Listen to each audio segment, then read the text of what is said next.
So I'm going to say something I hadn't expected to say since Soren opened up the door.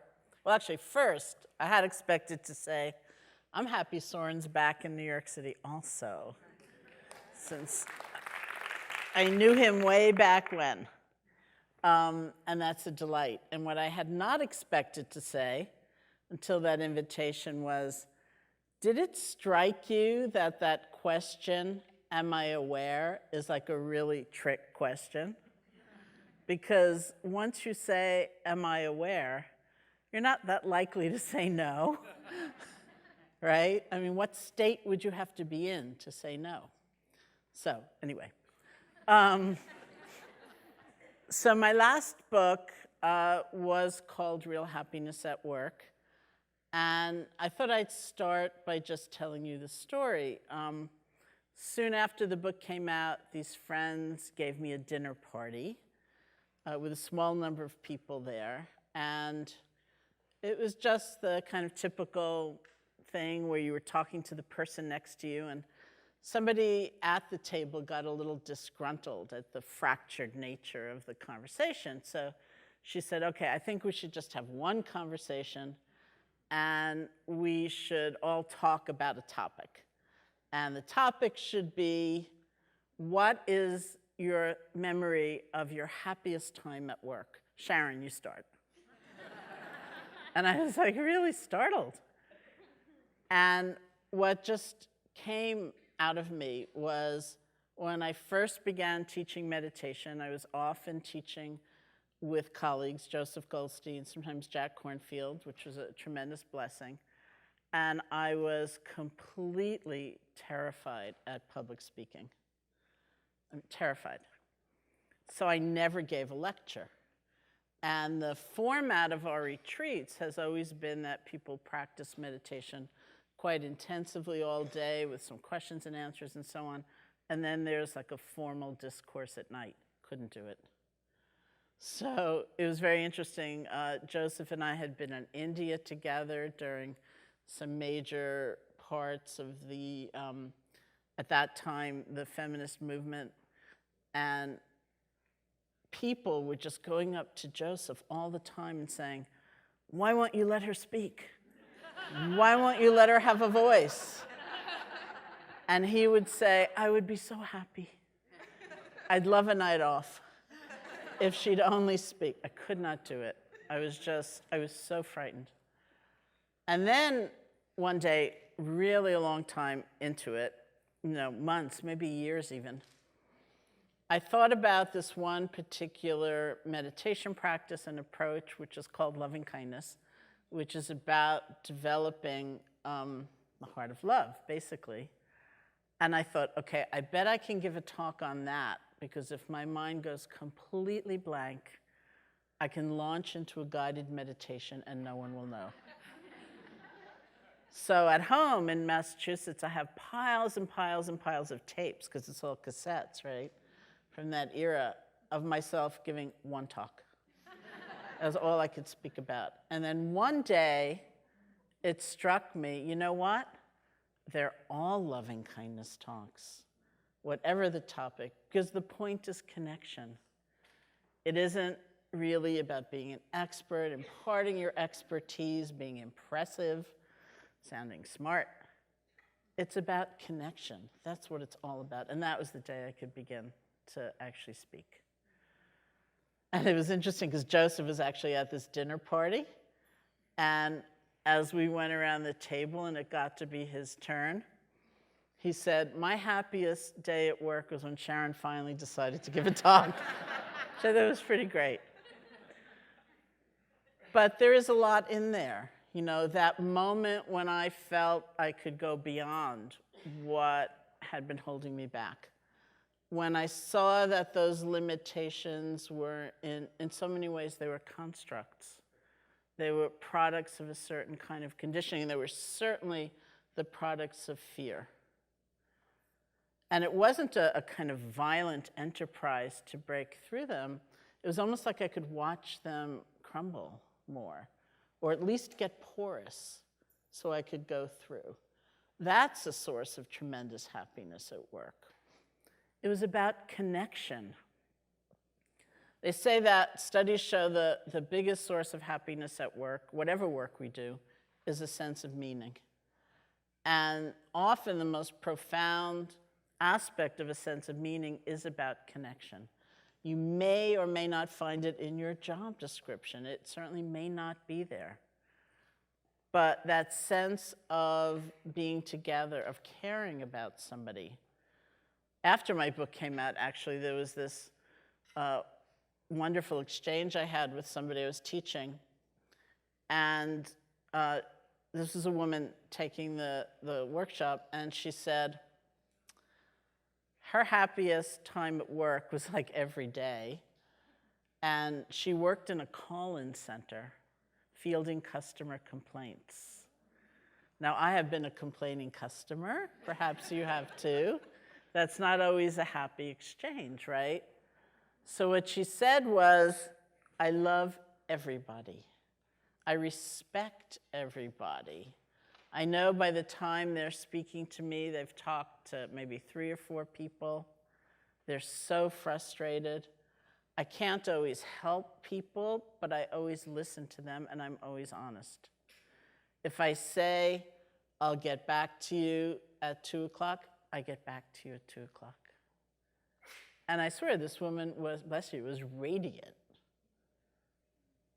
Now, it is very possible that working in a call-in center, fielding customer complaints, had not been her dream job. But there she was. It was vital, it was alive, it was connected, it was caring, it was compassionate, and that was real. And for me, in being able to connect to people, I mean, it is such a tremendous sense of joy and privilege. For any of us, it's a sense of joy and privilege when we pay attention. And I even think of Joseph in that story, because I came through for him, finally, after a very long time. And what's it like when we recognize that, in fact, we are part of a team, that we may need others, they need us, but that we are living as this kind of interdependent unit. Sometimes if I do go into a company to teach, that's one of my first questions for people to ponder. How many other people need to be doing their job well for you to be able to do your job well?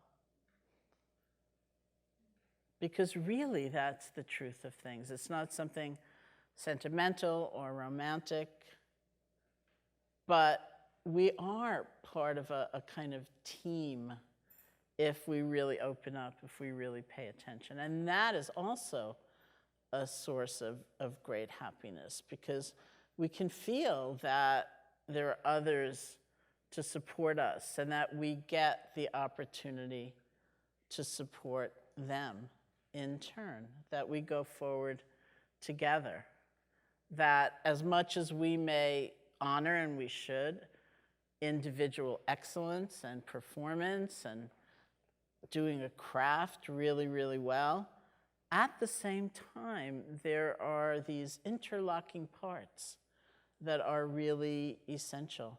So I believe whatever work we do, that real happiness is possible. One of the great delights for me, and actually was my biggest inspiration in first thinking about writing that book, was seeing the variety of people who were beginning to use meditation in their lives, and the variety of livelihoods that were represented as people were writing to me. For example, like obviously business people, financial people, hedge fund managers, special ed teachers, hospice nurses, firefighters, an undercover policewoman somewhere, who would allow us to tell her story, but never with her photo. So many people. Domestic violence shelter workers. People doing all kinds of things and each reaching for that sense of presence, of clarity, of connection, and of happiness. So for me, of course, the way we can foster that, no matter what we do, is through basically meditation practice or some kind of contemplative awareness. It's like, am I aware? What am I aware of? It's coming back to the moment, which means opening, means paying attention. It's learning how to stabilize our attention so that we're not so completely lost in the past in a fruitless way, just filled with regret about something we can no longer change.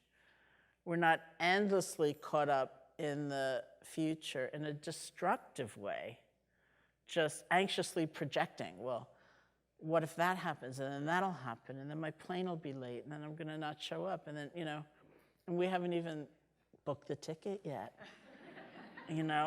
but we've just created this scenario, which is like so dreadful.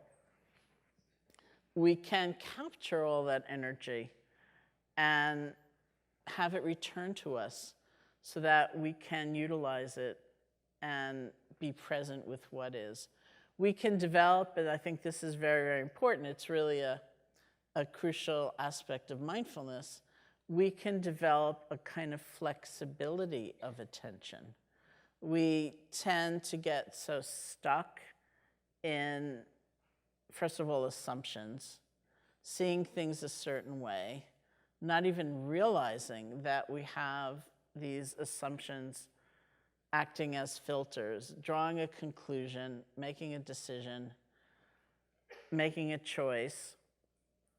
And we never really paid attention very much to what was happening, looking at our experience from different angles, noticing that we have a kind of fixedness of assumption going on, like, well, you were boring yesterday, it's not worth listening to today.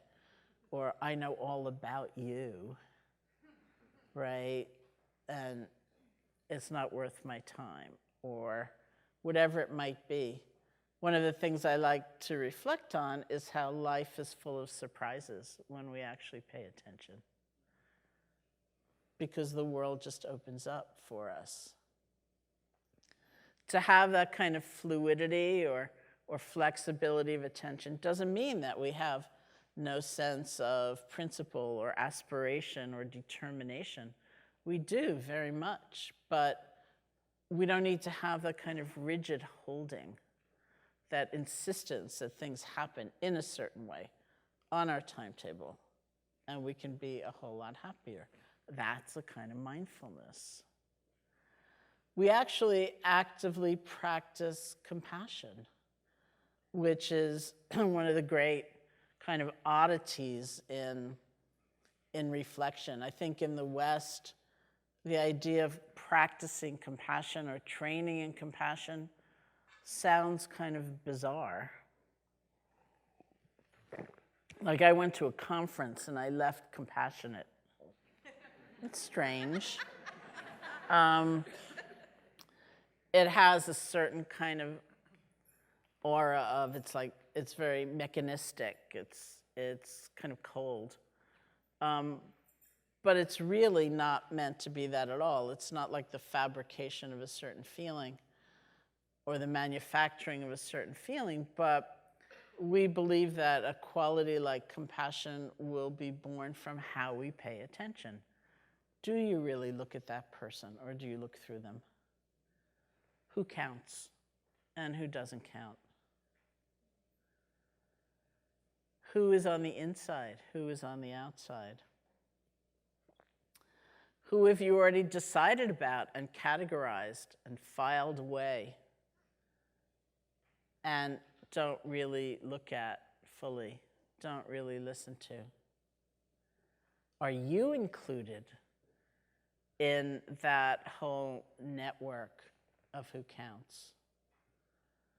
Or is your life really about a kind of self-denial that's not that healthy, that's not that balanced?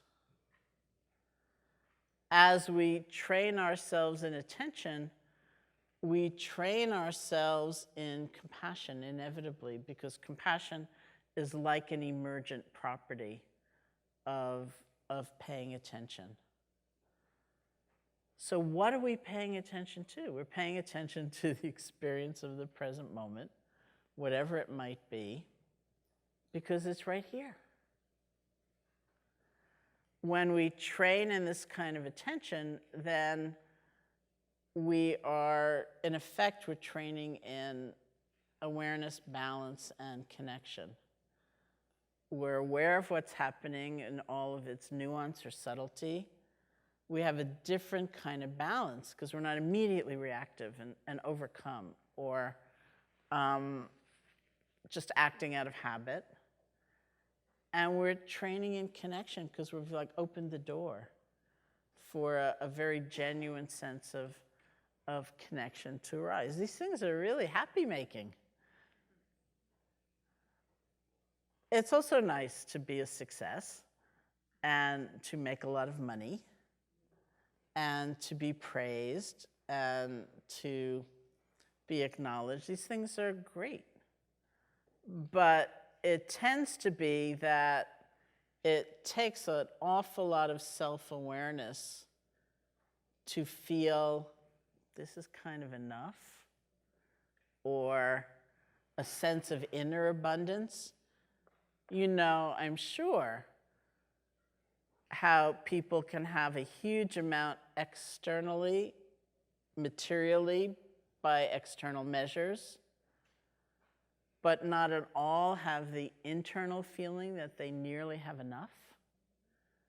And it's very hard to be generous, to feel creative, to feel that sense of relinquishing in life, because there's just like too much fear and too much sense of deprivation. But it's not coming from the objective measure. You also perhaps know people, I certainly feel like I do, who may have very little, relatively speaking, materially, but have this internal feeling of sufficiency or even abundance, and have this ability to give and create and offer and participate and engage. And it's not just about material things. It's about what we measure ourselves by.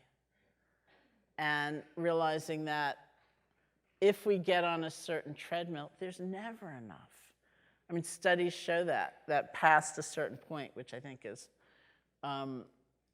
about security and some safety in this country, then if you've got $1 million, studies show you kind of want 3 million. And if you've got 3, you pretty well want 7. If you have 7, you want 12. And then, so you think about that possibility of just stepping back and taking a look.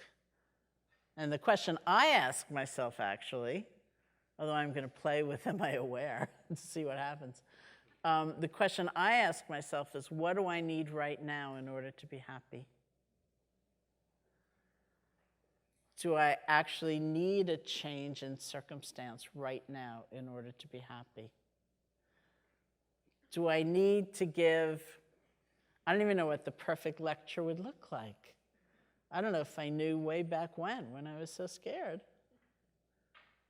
Or do I need just this moment and to actually be here for it? So, I think I'll stop here, and thank you all for coming, and I look forward to spending these next few days with you, and may you be very happy. Thank you.